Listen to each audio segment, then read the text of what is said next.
Number 17. No reset. I loved playing horror games. There was something thrilling about immersing myself in a terrifying world, facing monsters and demons that would have sent me running in real life. But one game in particular took the terror to a whole new level. It was called The Abandoned Mansion, and it was set in an old, decrepit house that was rumored to be haunted. As I played through the game, I found myself getting more and more engrossed in the story. The puzzles were challenging, the jump scares were perfectly timed, and the atmosphere was so immersive that I often found myself forgetting that I was just sitting in front of a computer screen. But then, things started to get weird. I began to notice glitches in the game, doors that would open and close on their own, shadows that didn't seem to belong to anything, and strange whispers that echoed through the hallways. At first, I thought it was just part of the game, but then I started to feel like I was being watched. Every time I turned around, I would catch a glimpse of something out of the corner of my eye, a shape, a movement, something that shouldn't have been there. And then one night, I woke up to find myself in the game. I was standing in the mansion surrounded by darkness and the sound of my own breathing. I tried to move, to open doors, to find a way out, but nothing worked. I was trapped. For hours, I wandered through the mansion searching for a way to escape. But every time I thought I had found a way out, the game would glitch, and I would find myself back where I started. I don't know how long I was trapped in the game, but eventually, I woke up back in my own bed. I never played The Abandoned Mansion again after that night, but the memory of the terror I felt still haunts me to this day. Number 18. Never-ending nightmares. I loved playing video games. It was a chance to escape reality, to immerse myself in a world where anything was possible. But one game in particular changed everything for me. It was a horror game, one of those ones that's supposed to scare you, and it did at first. But then, as I played, something strange began to happen. At first, it was just small things. The music would get louder, the shadows deeper, but then the game started to glitch. Objects would appear out of nowhere. Enemies would spawn in the wrong places. It was like the game was trying to tell me something, trying to communicate with me in a way that I couldn't understand. As I progressed further into the game, the glitches became more and more frequent.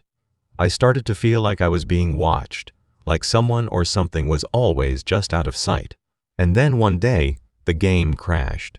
When I rebooted it, everything had changed. The graphics were darker, the enemies more vicious.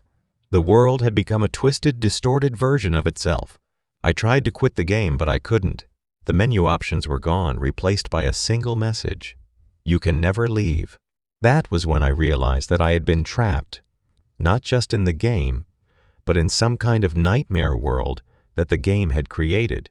I was no longer a player, but a pawn, trapped in a game that I could never win.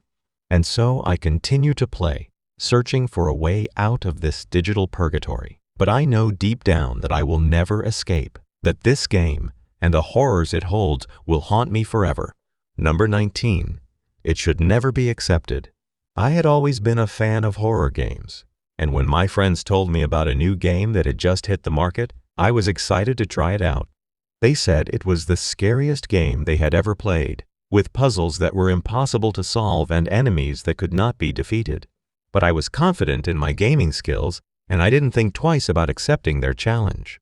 The game was a maze of dark corridors and hidden rooms, filled with traps and puzzles that seemed designed to test my patience and my wits. The atmosphere was tense and foreboding, with shadows lurking around every corner and strange noises echoing through the halls. But I pressed on, determined to prove my worth. As I progressed through the levels, the game grew more and more sinister, with images of death and decay appearing on the screen, and the enemies becoming more aggressive and terrifying. And then, as I approached the final level, something went terribly wrong. The game glitched, and the image on the screen began to flicker and distort.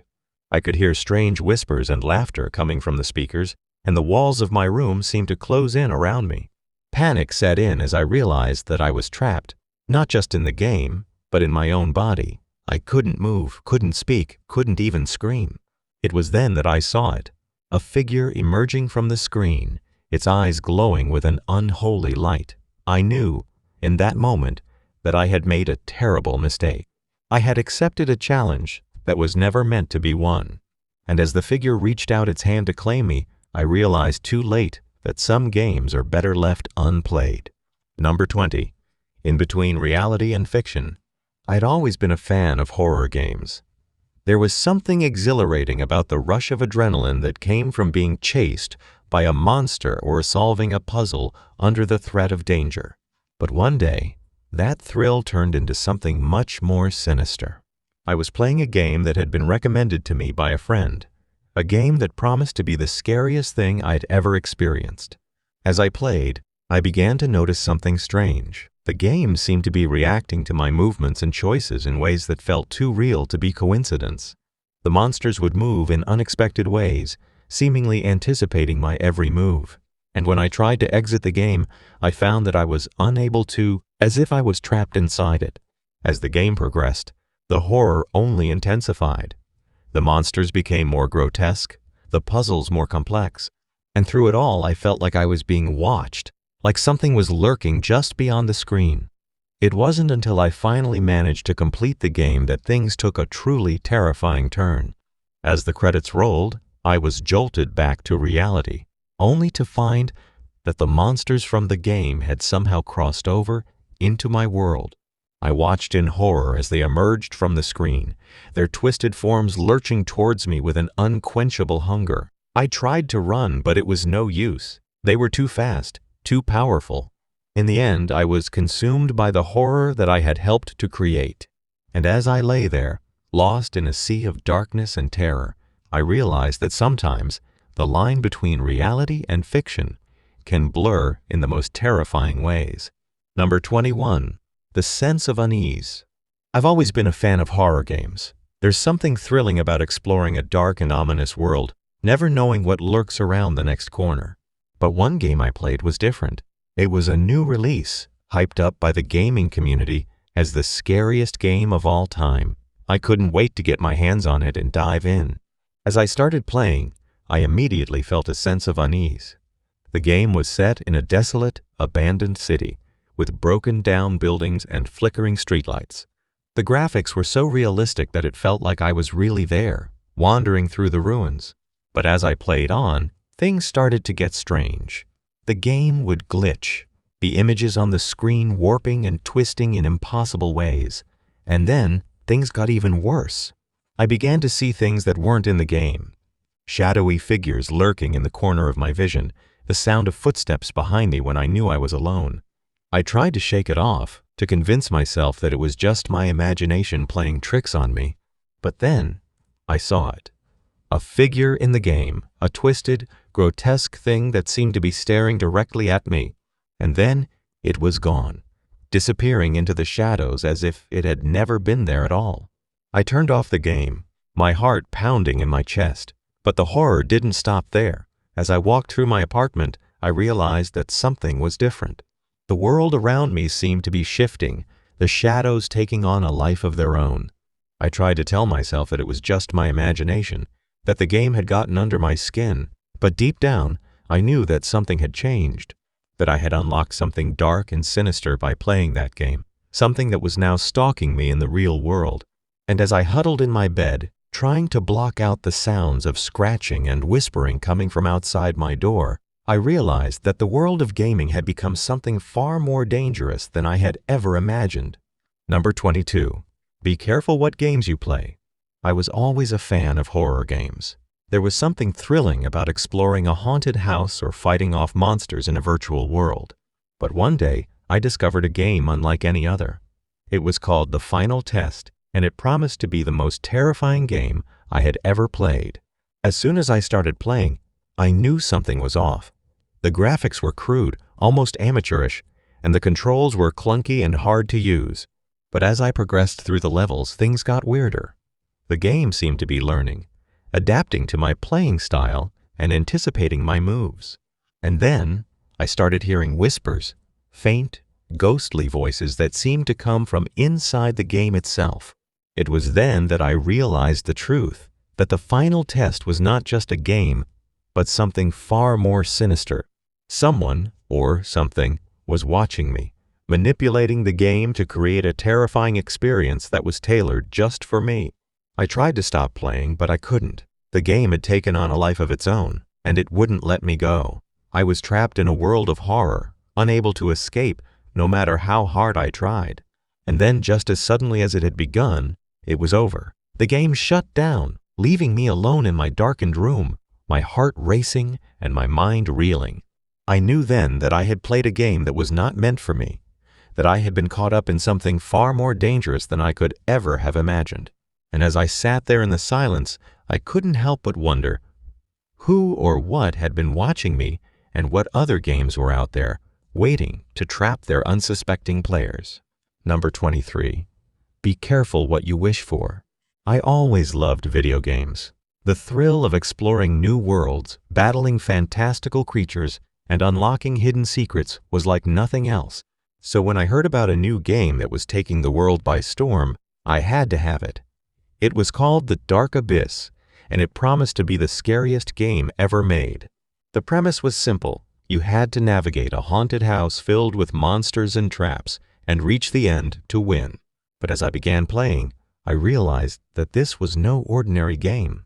The monsters were more terrifying than anything I had ever seen, with razor-sharp teeth and glowing red eyes. The traps were fiendishly clever, designed to catch you off guard and send you hurtling to your death. And then there was the house itself. It was like something out of a nightmare, with twisting corridors and hidden passageways that seemed to shift and change with every step. But the scariest part of all was the game's intelligence. It seemed to know my every move, anticipating my every move and countering it with even more terrifying challenges. And as I progressed deeper into the game, I began to realize that it was playing me, not the other way around. I tried to quit the game, but I couldn't. It was like it had a hold on me, drawing me deeper and deeper into its dark, twisted world. And then, just when I thought I couldn't take any more, I reached the end. But instead of feeling triumphant, I felt empty and hollow, as if something inside of me had been taken away. I realized then that the game had changed me, that it had taken something from me that I would never get back. And as I shut off the console and walked away, I knew that I would never play another game again.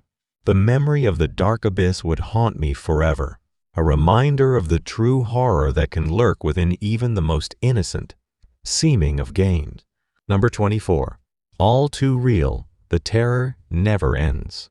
I was an avid gamer, always on the lookout for the next big thing. So when I heard about a new game that promised to be the most immersive horror experience yet, I was eager to give it a try. The game was called Nightmare's End, and it was set in a sprawling, haunted mansion filled with ghosts and other supernatural creatures. The objective was simple: find a way out before the sun rises or be trapped forever in the darkness. At first, the game was everything I had hoped for. The graphics were incredible, the sound effects chilling, and the puzzles were challenging but not impossible. But then something strange began to happen. As I played the game, I started to feel like I was actually inside the mansion, as if the game had somehow become real. The ghosts and monsters that had once seemed like harmless virtual creatures now appeared to be lurking in the shadows, watching my every move. The creaking of the floorboards and the rustling of the curtains were no longer just sound effects. They were the sounds of something coming for me. I tried to remind myself that it was just a game, that none of it was real. But the fear was too great, and I found myself unable to continue. Even after I turned off the game and left the room, the feeling of being watched lingered. I couldn't shake the feeling that something was coming for me, something that I had awakened by playing the game. In the end, I realized that the game had gone too far, that it had become something more than just a virtual experience. It had tapped into something dark and primal, something that should have remained locked away. And even now, as I look back on that experience, I can't help but wonder if the terror will ever truly end.